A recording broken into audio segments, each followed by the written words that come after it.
A very warm welcome, dear CA Foundation student. If you feel that you don't know how to write the answers in law, how to recall the concepts, how to frame the answer, what to write, how much to write is a big problem for you, don't worry, watch this video till the end, because after watching this session, you will feel very confident in framing the answers on your own. In this session, I am going to teach you how to frame the answer while reading the question itself. How to decide what to write, how much to write, how to frame the answer, how to recall the concept, how to write and practice. So watch this video till the end and subscribe quickly to get notifications for all the upcoming sessions on writing practice. We are also going to launch a revision marathon very soon. And it is going to be around a new launch of the chart book for CA Foundation. But it's a surprise element because it is not only a chart book, but it is also a recall book. More details are to be announced in the coming week. But yes, let us discuss today the questions of Unit 3 and Unit 4 of PRACT Act. So students, I have a small list of all the important sections from Unit 3 and 4.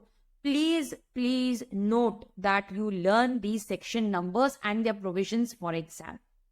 The definition in this particular unit is important. Like in Unit 3, the definition of coercion, undue influence, fraud, misrepresentation, missing, the definitions are important.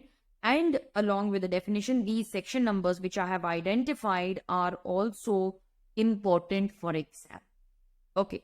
The first question which I have identified. Now, students, please note the questions which I am going to discuss in today's session, they are the important questions which you must go through one day before the exam. Okay.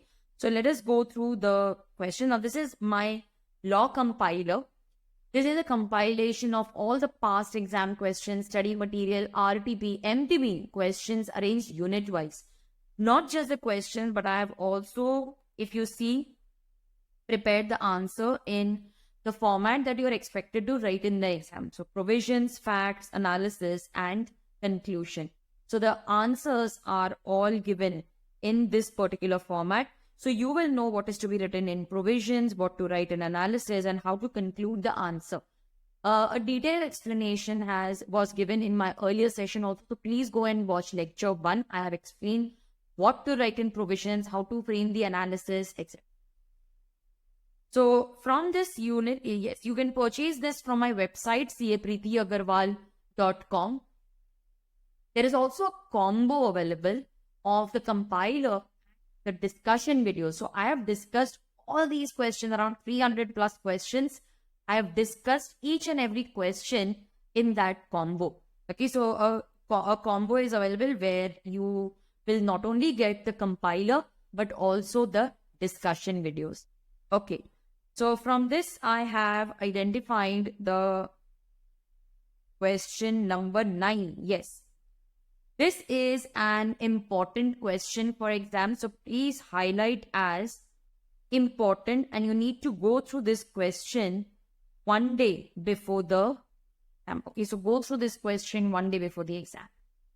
Students, if you have attended my regular lectures, you will realize that everything was discussed over there. Even these questions were discussed in the form of an example. Mr. S, okay, he was aged 58 years and employed by the government department. He was going to retire after 2 years. Mr. D made a proposal, okay, Mr. D made a proposal and he requested S to apply for voluntary retirement. So he asked Mr. S to apply for voluntary retirement so that Mr. D is appointed in his place. See how I make notes while reading the question itself. This will help me to frame the answer. Mr. D offered a sum of rupees 10 lakh in consideration that S will retire. So now they are working. Now how to find the hints in the question itself? Mr. S is working in a government department. Mr. D is paying him money and asking him to retire early so that D gets his position. So can I say that in this question, Mr. D is trying to buy a position of employment in a government office? So the deserving candidate will be left out and Mr. D will get this position. It is against public policy. So the first thing that I could identify, even before I complete reading the question, is that this is opposed to public policy. Okay, let me write it over here. See, this is how I frame the answer, okay, while reading the question itself. And this is how I have discussed in the revision videos also. In my videos where, the combo which I had informed you, where you will not only get the compiler but also the discussion video. So this is opposed to public policy. This is nothing but sale or trafficking of public office. Public office means government job. Yes, it is nothing but sale or trafficking of public office. Trafficking means you are trying to buy the position in a government office. So this is nothing but sale or trafficking of public office. Okay, trafficking means you're selling the public position. Now, if you allow people to give money and buy the position, it is like the deserving candidate is left out. You are encouraging bribery. You are encouraging corruption. So in public life, okay? So that is why it is against public policy and hence void. Now there are 4 important points which you have to write in the answer if you want to get marks. Let us highlight those 4 points. The first is that no person can act lawfully in a manner which has the tendency to be injurious to the public, or it is against the good or public welfare. So this is point A which you need to write. This is just explaining why it is opposed to public policy. Such agreements are void. Okay. Agreements which affect the normal working of a public office are void. So this is the second point, which if you write only then you will get marks in the exam. If these agreements are allowed, it will lead to inefficiency and corruption in public office. Students, please note that these are words which you have to write in the answer. So these are the keywords. These agreements are disadvantageous to the deserving candidate who do not have the money or the resources, and it is in favor of the person who is buying his position to the government job. So these are 4 points which you have to write in the answer. And my suggestion is, please learn them as it is. You have to learn them if you want to get good marks. Now in this case, S refuses, but then when he calculated the amount, he realized that he's going to get a good sum of money, so he agreed. Is it valid?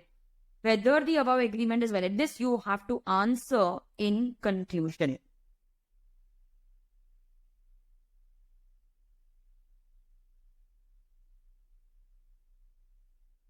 Okay, this is to be answered in the conclusion part.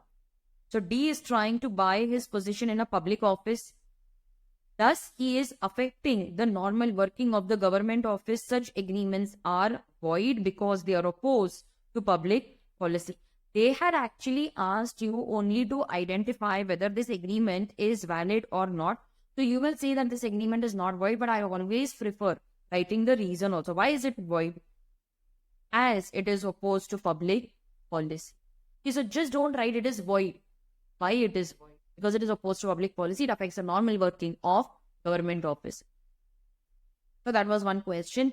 I chose this question because these 4 points are very, very important in case you want to score good marks.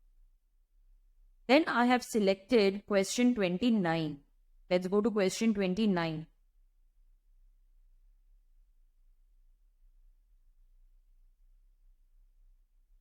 Distinguish between wagering agreement and contract of insurance. This is also very important. Highlight this as important and expected in exam. Now, what is a wagering agreement? Yes, wagering means betting. Is it allowed in India? Wagering is void. But is contract of insurance void? No, ma'am, it's a kind of contingent contract. It is valid. Okay. So, wagering agreement, you have to first define the wagering agreement. It is a promise to pay money or money's worth on happening or non-happening of some uncertain future event. This is nothing but section 30. Whereas contract of insurance is a contract to indemnify the loss. What is the meaning of indemnify? Indemnify means to compensate. You're trying to make good the loss. You're trying to compensate. In case of wagering, there is no consideration. Now, these are the highlights. There is no consideration between the parties. It is just gambling for money. But in case of insurance, there is consideration. You give the insurance premium and you get the insurance policy. So the crux is mutual consideration. Okay, we are paying the premium and we are getting the insurance policy. The insurance company is promising to make good our loss. Okay. Ma'am, do we need to make head points over here? Yes. So just write definition. Then you will write, okay, so this is the first point. So one. Then you will write the same point, that is consideration. Okay. In case of wagering, there is no property. In case of wagering, it is betting on others' life or property, whether it will rain or not, whether that person will marry or not. So you are betting on how people will act, whether India will win the match or not. But in case of insurance, there is insurable interest in our own property. Party has insurable interest. I will take insurance on my house, not on my neighbor's house. I have insurable interest. It means I am interested in insuring my house. I am not interested in insuring my neighbor's house. The insurable party has insurable interest in his own party. The loser, in betting, one person will lose, other person will win. Loser has to pay a fixed amount on the happening of uncertain event. Except in life insurance, insurance company indemnifies the insurance person against the loss. In case of life insurance, you only get the sum assured. You cannot put a value to the life of a person. You cannot say that because of his death, it caused me a loss of 20 lakh rupees. You cannot put a value to the life of a person. That is what they have written. In case of wagering, it is void and unenforceable. But yes, insurance is valid and it is enforceable. There is no such logical calculation like, I will pay you 500 rupees if it rains or not. It doesn't mean that the rain is worth 500 rupees. Your calculation of premium is based on some scientific and actuarial calculation. Wagering is against public policy, whereas insurance is beneficial to the society because it is helping a person in case of loss. So yes, this is very important for you. Here you can give the heading as property. Here you can give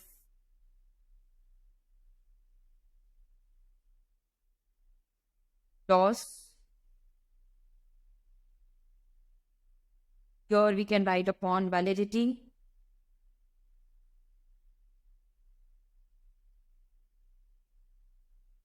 Calculation of amount payable.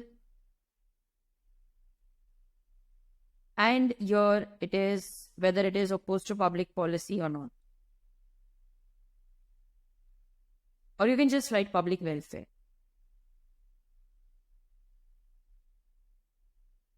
Okay. Next, I have chosen the question 34. Read the question. Now, you know how to frame the answer. Pause the video. Read this and then let's decide. Read it. Okay. What is your answer? Is it based on section 27? Yes. So what happened in this case, Rohan is running a grocery store in Delhi. He sells his grocery business including goodwill to Rohit for a sum of rupees 5 lakhs. So Rohan, he sold his grocery business to Rohit for 5 lakhs. This includes business as well as the goodwill. So seller of goodwill. He made an agreement with Rohan As per the agreement, Rohan will not open a grocery store or similar kind of business in whole of India for the next 10 years. Immediately, as you read this provision, you should understand that this is unreasonable. It's an unreasonable condition. Therefore, it is void. See, you can impose restriction, but the restriction has to be reasonable. Here it is unreasonable, therefore it is void. He opens another store in 2 months. What are the rights available regarding the restrictions imposed by Rohan with reference to Indian Contract Act? Sometimes students get confused. Ma'am, how to answer this question? Which act is applicable? It is given in the question itself. We had discussed that under section 27, under section 27, it talks about agreements in restraint of trade. Okay. Now, agreement in any agreement which restricts a person from carrying on any lawful business, trade, or profession is void. This is ideally void because it is opposed to public policy, but there are certain exceptions. Under these exceptional cases, even though there is restriction, it is valid provided the restrictions are reasonable. So the restrictions are valid provided these restrictions are reasonable.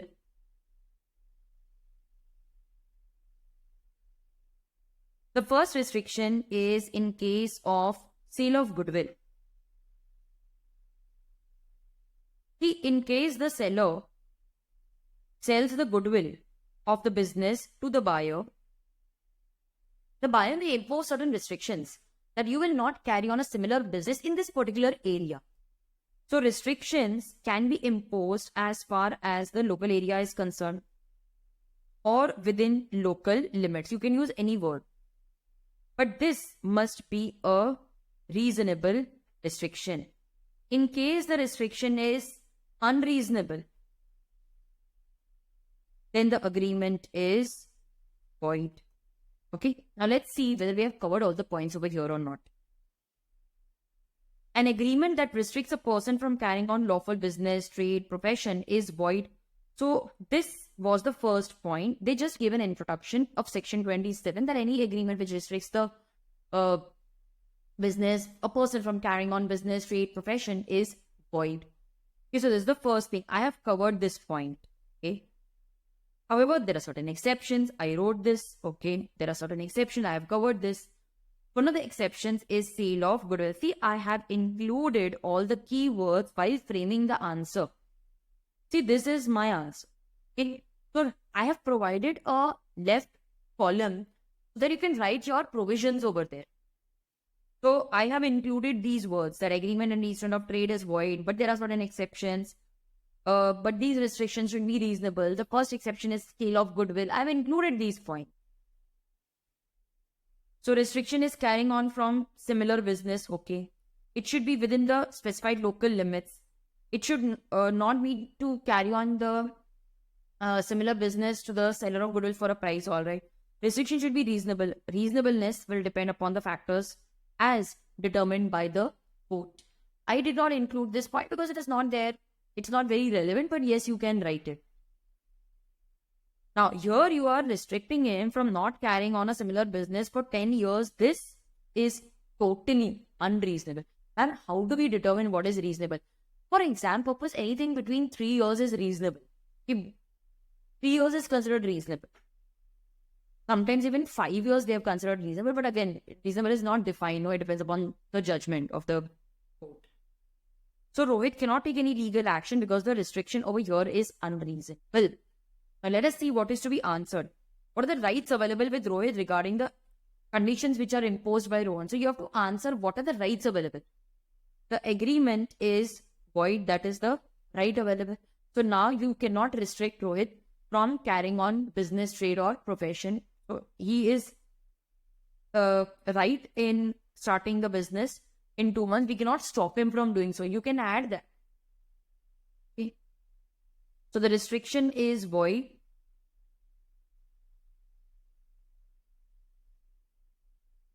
Rohit cannot be restricted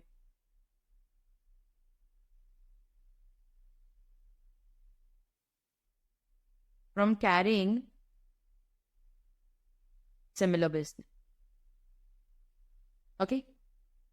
The next question which I have chosen from this chapter is question 38. Go through this one day before the exam. Pause the video, read this on your own, and then let us discuss. So yes, Kapil went to a departmental store to purchase a steel pan. He asked the salesman about the area in the departmental store where steel pans are kept. Salesman indicated the area with instructions that these are the steel pans. Other metal pans were also kept. A Kapil wrongfully picked an aluminium pan. The salesman watched, but he said nothing. Immediately in your mind, it should click caveat emptor.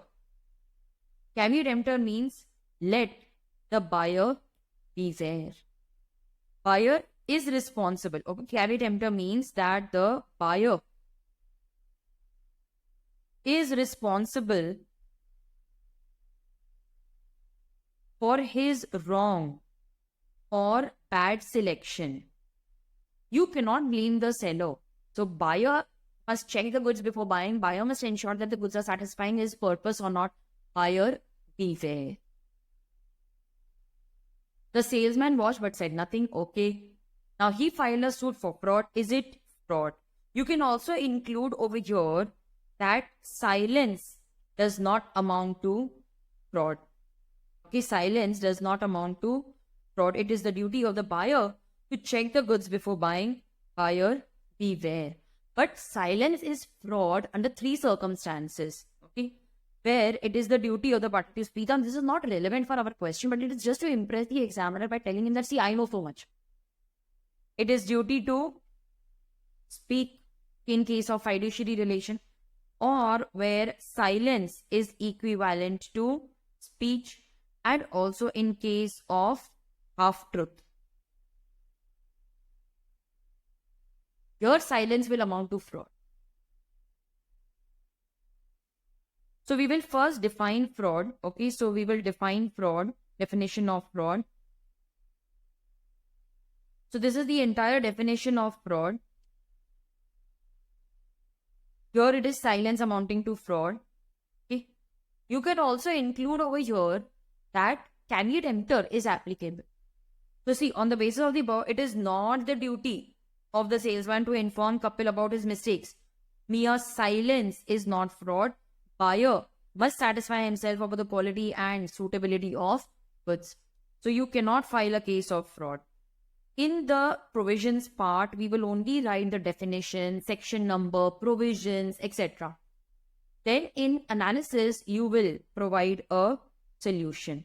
And in the conclusion part, you will conclude, basically, you are trying to answer this question. Whether Kapil was eligible to file a suit for fraud against the departmental store. So this is what we are trying to answer in conclusion. So he was not eligible to file a suit against fraud, suit for fraud against the departmental store. Okay. Then in unit 4, all right. Unit 4, I have identified question 7.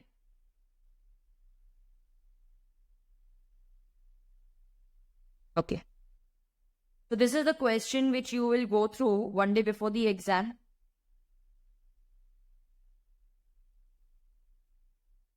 Please pause the video, read this question on your own, and then we will discuss.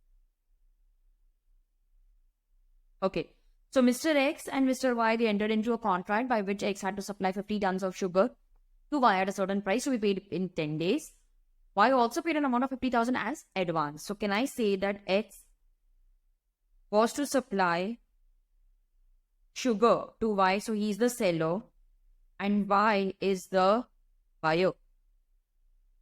Y also paid an amount of rupees 50,000 as advance. But the mode of transportation available between them was roadways only.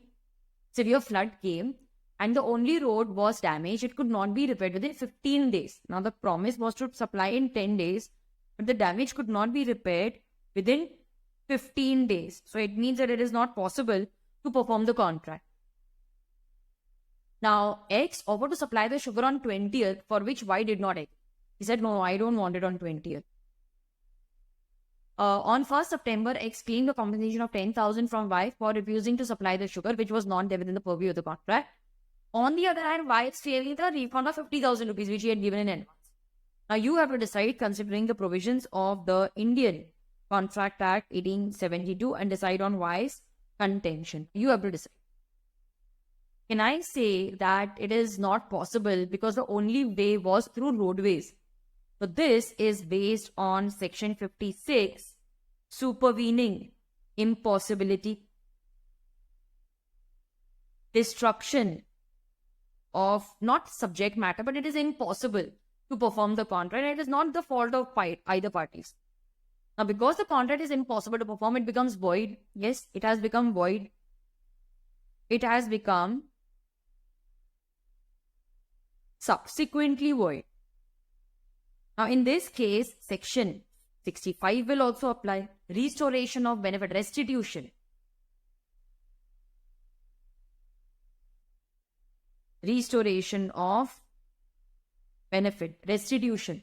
So, in this case, the advance will have to be returned. You cannot claim damages because the contract becomes void due to supervening impossibility. So, we will explain the concept of supervening impossibility also right on section 56 over here. Section 65 talks about restoration of benefit when a contract becomes void. Okay, it was valid when entered, but then later on it becomes void. Any person who has received any advantage is bound to restore it or to make some compensation. So if you have received any advantage, here the advantage is advanced. So you're bound to restore or compensate. So first I will explain what is supervening impossibility, and then I will explain that I have given an advance that will be restored because the contract becomes void. So in this case, you have to pay back the amount of 50,000. The contention of Y is correct. So basically, marks will be given for writing this. Okay, for explaining supervening impossibility, explaining section 65, providing the solution that now you have to pay back the amount that you have received as advance, and therefore the contention of Y is correct. He will get back his refund. He is not bound to pay 10,000 rupees as damages. Alright? Okay. So, students, that was question 7. Now, see, there is a reason why my lectures are now in English only. Many students ask me, ma'am, you have shifted 100% English. Why so? The reason is that, students, it is not just writing practice. It is listening in English, processing in English, and then writing in English. You cannot expect yourself to listen in Hindi, understand in Hindi, and then try to translate it in English and write it in the exam, that too accurately in legal language. But if you listen to my lectures in English, I know sometimes it becomes very boring, it becomes very dry. Because you are not used to listening in English, in 100% English.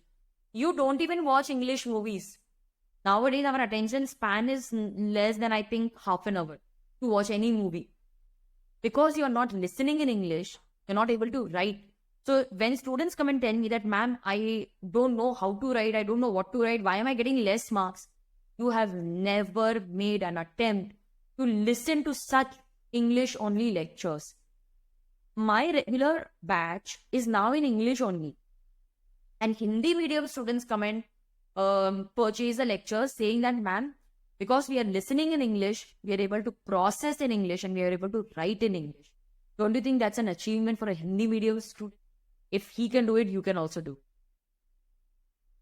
Next, I have selected question 9. Again, very important for exam. Please go through this question one day before the exam. These are my notes from the recording for the regular batch, because we discuss each and every question over there. Now, Mr. Sonumal, okay, he's a very wealthy man. He provided a loan of 80,000 to Datumal on 26th of Feb. As soon as I read the question, I start making my notes. That is how you will save time in the exam also.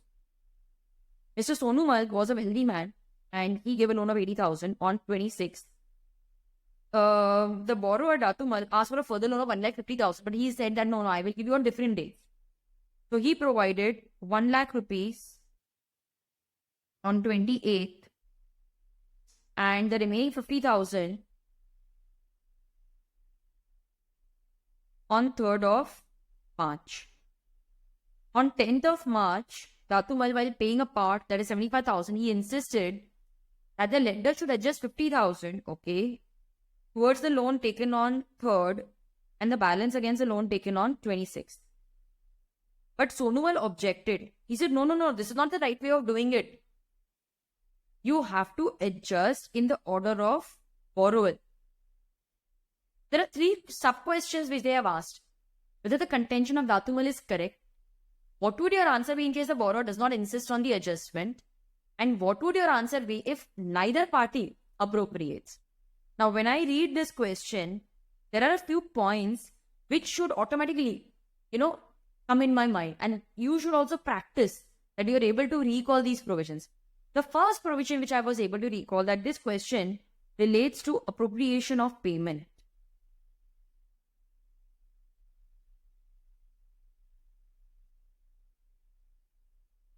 Now, appropriation of payment is discussed in section 59, 60 and 61. According to section 59, the first thing is do what the debtor wants. Now, when you write this in legal language, it will be that the creditor will appropriate according to the instructions or directions of the debtor. To do what the debtor wants, debtor has given directions. So we will follow this. Debtor is not telling anything. Then section 59 says, all right, check the circumstances. Maybe the circumstances indicate something. If not, section 60 says, creditor, you do as per your wish. Creditor, you can appropriate it to any lawful debt, including a time-barred debt. So creditor can appropriate to any debt, including time barred. And section 61 says both are lazy. Neither the debtor gives instructions nor the creditor appropriates. Both are lazy. Then we will tell them appropriation will be in the order of time, that is chronological.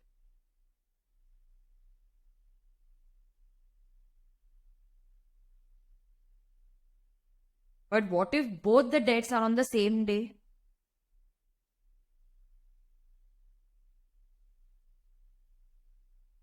Then we will appropriate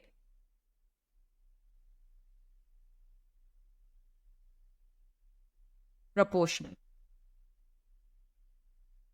Okay.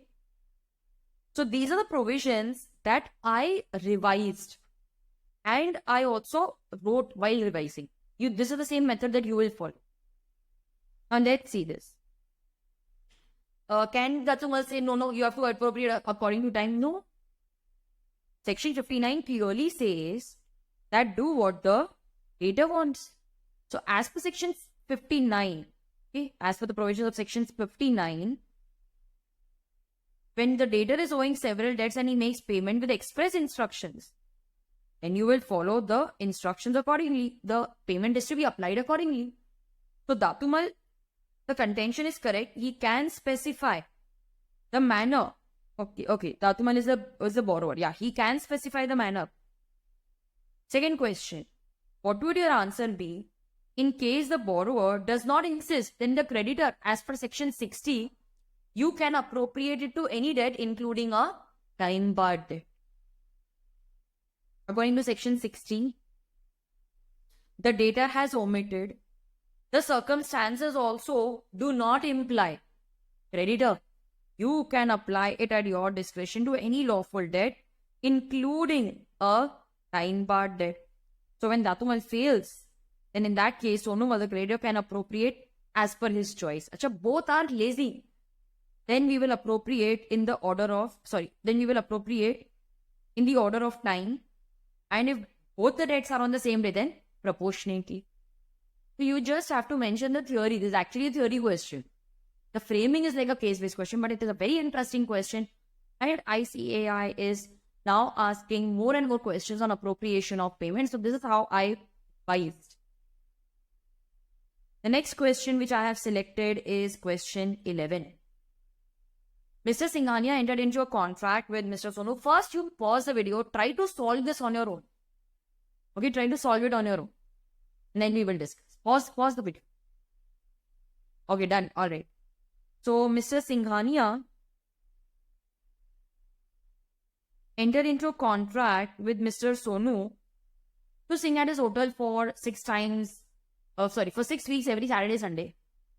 And he promised to pay him 20,000 rupees for every performance. He promised and he performed for 2 weeks, but on the 3rd week, his health condition was very bad, so he did not sing. Now, Mr. Singhania terminated the contract. Can he terminate? Yes. So if you don't perform the contract, yes, it can be terminated. So section 40 will apply. That is performance of promise. What would your answer be if he turns up in the 4th week and Mr. Singhania allows him to perform? Then you cannot terminate the contract because you have accepted his performance. What would your answer be if he allows Mr. Nika to sing? Then it is performance by third party, section 41. So, section 40, where it is appearing from the nature of the contract that the contract must be performed by the promisor himself, or it involves personal skill or consideration that the contract must be performed by the promisor himself, and if there is no such condition, then it can be performed by any other person like his agent. Sometimes the performance may be accepted by a third. Sometimes the performance by a third person may be accepted, but only if the promisee agrees to that arrangement. So section 41, it says that promisee may accept the performance by some third person. So over here, he could not perform. So Mr. Singhania can repudiate. So yes, he can repudiate. Now he cannot terminate because he has given his consent to continue. And in the third case, yes, he has given his consent for the performance by a third party. Now he cannot terminate the contract. So if promisee has agreed to accept the performance of a third person, performance by the third person, then he cannot terminate the contract. This was an important question. And the last question which I have identified to be studied one day before the exam is question 17. Okay? Question 17. Please pause the video, read it, and then we will discuss. A agrees to sell land to B. Okay, so A has agreed to sell a land to B for rupees 40,000. B pays to A 4,000 rupees as deposit. It will be forfeited if B does not complete the sale. So can I say that this is given like a security deposit which can be forfeited? This is like earnest money. So if you don't perform the promise, we will keep the security deposit. It will be forfeited. B fails to complete, nor is he ready and willing to complete within a reasonable time after the expiry. A rescinds the contract and he retains the deposit. Can he retain? Can he rescind? Okay, can A rescind? Rescind means to cancel. The word rescind means to cancel. Can he rescind? And at the same time retain the deposit? Yes. He can rescind. Can retain the deposit.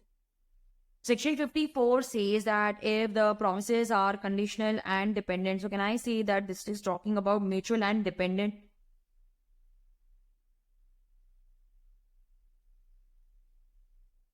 So you pay the deposit, then I will perform. The performance is dependent on one party to the other. So if you fail to perform, then the other party is also discharged. Yes, the defaulting party becomes liable to the other party for the loss suffered. So in this case, if he fails to perform the promise, the security deposit can be forfeited. So if you don't perform, I will also not perform and I will forfeit your deposit. So that is the logic which they have applied. It's a unique question. That is why I had highlighted it. Go through the answer. This is very important for exam. You need to write this. The conclusion will not carry more marks. It just says that the earnest money. See, earnest money is like security deposit. If you don't perform the contract, we will forfeit it. We will not return it back to you. Your section 65 will not apply. Okay? Section 6, because the contract was not void ab initio, it has not subsequently become void. You have failed to perform it. That is why we will forfeit the deposit. Is it clear? Now, over here, they are not applying the provisions of breach of contract. You could have said that, ma'am, can we apply the provisions of breach of contract because the contract was not performed within the specified time? So it all depends on how you frame the answer. In that case, as damages, he can retain the security deposit. Your answer can be considering breach of contract also. Before the specified period, so you can call it as anticipatory breach of contract. Yes, framing can be done that way also. So we discussed 8 questions, which I have highlighted as important for exam. Please go through these questions before the exam. You can find my compiler on my website, capreetyagarwal.com. A combo of the compiler and its discussion video is also available. In my next session, I will discuss the questions from Unit 5 and 6. Okay, so please be prepared with Unit 5 and 6, and then let us meet again for the discussion. I'll see you there.